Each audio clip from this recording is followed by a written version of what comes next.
샬롬 5월 9일 매일 말씀 묵상입니다. 한 주간도 주님 안에서 평안하셨습니까? 오늘도 주님께서 주시는 힘과 능력으로 오늘 맡겨진 모든 일들을 잘 감당하시는 저와 여러분 되시길 소망합니다. 지난주까지는 교회의 핵심적인 기능 5가지를 중심으로 함께 살펴보았습니다. 그렇다면 오늘은 교회의 핵심 기능 5가지를 이루는 그 교회의 멤버들은 누구인가에 대해서 함께 나누기 원합니다. 오늘 본문 말씀은 에베소서 4장 31절에서 32절입니다. 제가 봉독하겠습니다. 하나님의 성령을 슬프게 하지 마십시오. 여러분은 성령 안에서 구속의 날을 위하여 인치심을 받았습니다. 모든 악독과 걱정과 분노와 소란과 욕설은 모든 악의와 함께 내버리십시오. 서로 친절히 대하며 불쌍히 여기며 하나님께서 그리스도 안에서 여러분을 용서하신 것과 같이 서로 용서하십시오. 아멘. 지난 시간 교회의 핵심 기능 5가지를 함께 살펴보았는데요. 오늘부터는 그렇다면 그것이 누구인지, 누가 모인 공동체인지 함께 나누기 원합니다.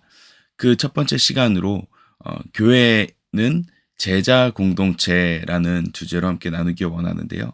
오늘 본문 말씀은 에베소서 4장의 말씀은 교회 공동체가 누구를 중심으로 이루어지는지, 그리고 그들은 어떤 모습으로 이 공동체를 이루어 나가야 하는지를 자세히 설명해 주는 말씀입니다. 그 대상은 바로 누구냐면 제자입니다. 교회 공동체는 믿는 사람들의 모임, 즉 밖에서부터 부름받은 사람들의 모임, 세상으로부터 부름받은 사람들의 모임으로 정의할 수 있지만 그 모임은 부름받은 자, 즉 하나님께서 택하셔서 따로 세우시는 제자들이라는 사실을 알 수 있습니다. 즉 예수님을 그냥 지성적으로 믿고 끝나는 사람들이 아니라 그것을 살아내는 사람들, 하나님께서 이 세상에서 우리를 부르셔서 그분의 뜻대로 세우기를 원하시는데 그 뜻대로 세우심을 받은 사람들의 모임이라는 것입니다. 그 모인 사람들이 누구이냐면 바로 제자라는 것입니다. 근데 그런 제자들은 바로 성령으로 충만하여서 성령으로 인치심을 받은 사람들인데 그들의 삶의 모습이 변화받아야 된다는 것을 오늘 본문 말씀은 이야기하고 있습니다. 그렇다면 어떻게 우리가 변화받은 모습으로 살아갈 수 있고 어떤 방향으로 살아가야 할까요? 첫 번째로 그리스도인들이 가장 빠르게 성장하는 길이라고 한 목사님께서 제시한 것이 있습니다. 톰 레이너라는 미국의 교회를 연구하는 한 목사님의 제언인데요.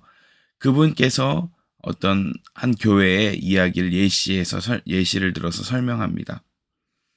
성도들이 교회를 다니고는 있지만 그들의 삶이 변하지 않는 것을 보고서 가장 우리에게 필요한 것이 무엇일까라고 고민했을 때 그 첫 번째가 바로 성경이라는 것을 알게 되었습니다.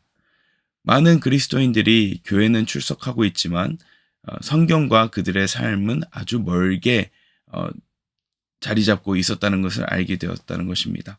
그래서 그 목사님은 매일마다 성경을 읽어보자라는 그 챌린지를 6개월간 시도했다고 합니다.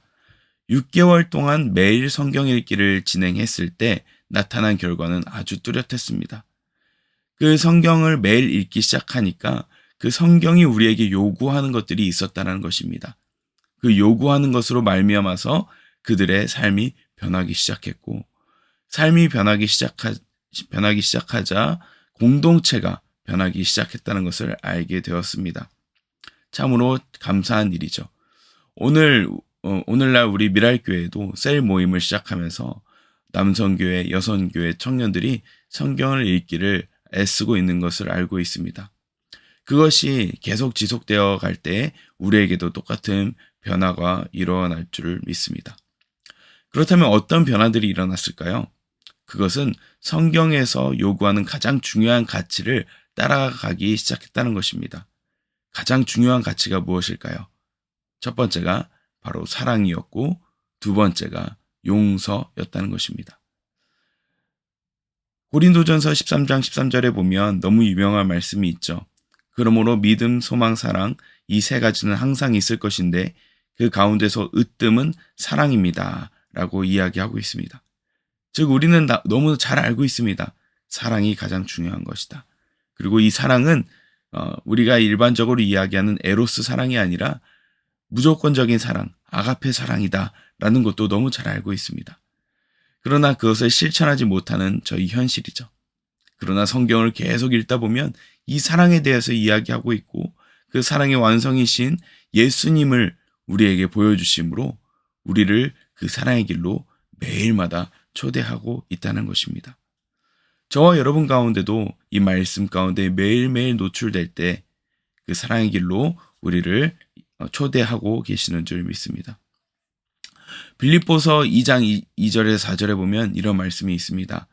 여러분들은 같은 생각을 품고 같은 사랑을 가지고 뜻을 합하여 한 마음이 되어서 내 기쁨이 넘치게 해 주십시오. 무슨 일을 하든지 경쟁심이나 허영으로 하지 말고 겸손한 마음으로 하고 자기보다 서로 남을 낮게 여기십시오. 또한 여러분은 자기 일만 돌보지 말고 서로 다른 사람들의 일도 돌보아 주십시오. 아멘.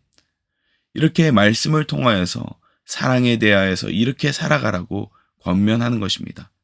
어떻게 사랑하라고 이야기합니까? 무슨 일을 하든지 겸손한 마음으로 자기보다 서로 남을 낮게 여기십시오. 즉 겸손하게 다른 사람을 세워주는 그 삶으로 우리를 초대하고 있는 것입니다. 그것이 우리에게 보여주는 가장 중요한 사랑의 모습입니다. 즉 제자로서의 삶의 첫 번째 목표는 사랑이고 이 사랑은 나보다 남을 낮게 여기는 겸손의 모습으로 나타난다는 것입니다. 두 번째 목표점은 용서입니다. 사실 사랑을 하기 시작할 때 나타나는 첫 번째 걸림돌이 바로 용서입니다. 너무나 잘 아는 말씀, 베드로가 예수님에게 물어보았죠. 마태복음 18장에 보면 주님, 내 형제가 나에게 자꾸 죄를 지으면 내가 몇 번이나 용서하여 주어야 합니까? 7번까지 하여야 합니까? 라고 물어보는 말씀이 있습니다. 예수님께서 뭐라고 대답하셨나요? 7번만이 아니라 70번을 7번이라도 하여야 한다. 49번. 완전수가 곱해주는 그 횟수. 내가 용서했다고 완전하게 생각될 순간에 7배 이상의 것들을 하라는 것입니다. 즉 완전히 용서라는 것이죠. 그러나 우리는 이 말씀을 너무나 잘 알고 있습니다. 그러나 이 말씀의 배경이 왜 나오게 된지 아십니까? 마태복음 18장의 시작은 바로 제자들이 누가 더 높은 자인지 예수님께 물어보는 장면에서 시작합니다. 즉 교회에서 예수님께서 어떤 모습으로 너희들이 살아가야 할지를 제자도의 모습을 보여주셨던 것입니다. 예수님께서 제자들에게 강조하셨던 내용은 사랑과 동시에 바로 남보다 나를 더 낮은 존재로, 즉 남들을 나보다 더 나은 존재로 여기는 겸손의 모습, 그리고 더 나아가서는 너희는 서로 용서하는 자로서 살아가라고 이야기하신 것입니다. 우리가 매일 기도하는, 예배 때마다 기도하는 주기도문 다 기억하시지 않습니까? 우리에게 일용할 양식을 주옵시고 우리가 우리에게 죄 지은 자를 사하여 준 것 같이 우리의 죄를 사하여 주옵시고. 우리의 기도의 첫 출발은 우리의 공급하심에 대한 기도와 동시에 바로 용서에 대한 주제로 넘어갑니다. 내가 다른 사람을 용서하여 준 것 같이 예수님 나도 용서해 주십시오. 얼마나 무서운 말씀입니까? 반대로 이야기하면 우리가 남들을 용서하지 않으면 예수님께서도 우리를 용서하지 않으신다는 말씀 아니겠습니까? 그만큼 우리에게는 용서가 중요하다는 것입니다. 결국 이 교회 공동체를 이루는 제자들의 모습은 사랑과 겸손, 그리고 더 나아가서는 용서라는 것입니다. 한 목사님께서 처음 담임 목회지로 부임받았을 때 하나님께서 그의 마음속에 강하게 도전하신 것이 있다고 합니다. 그것은 다름 아닌 학창시절 자신을 학대했던 선생님을 용서하라는 그 마음을 너무나 강하게 주셨다고 합니다. 그 첫 번째 담임 목회지에서의 예수님의 권면은 다름 아닌 용서였던 것입니다. 설교를 준비하는데 계속 그 선생님의 얼굴이 떠올랐다고 합니다. 그때 그 목사님은 너무나 분명하게 알았습니다. 하나님께서 나를 용서의 길로 나아가게 하시는구나. 그래서 마치 그 사람의 눈앞에 있는 것처럼 여기고 눈물로 통회하며 하나님께 기도했다고 합니다. 하나님, 내가 이 사람을 용서합니다.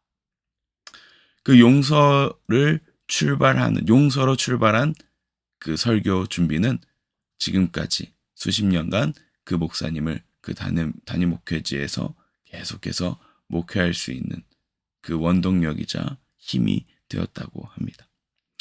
결국 교회의 교회됨은 제자들의 성장에서 나타나는데 이 성장은 다름 아닌 사랑과 겸손 그리고 용서라는 것을 오늘 잊지 말으시길 바랍니다.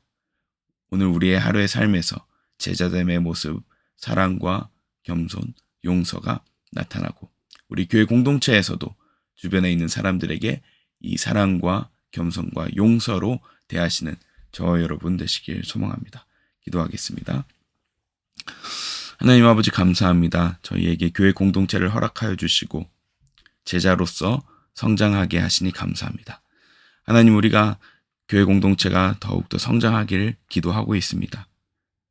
그 이전에 먼저 저희가 예수님께서 우리에게 보여주시고 가르쳐 주셨던 것처럼 사랑과 겸손 그리고 용서로 우리 공동체에서 그 모습을 실천할 수 있는 저희 모두가 되게 하여 주시옵소서. 감사드리며 예수님 이름으로 기도합니다. 아멘.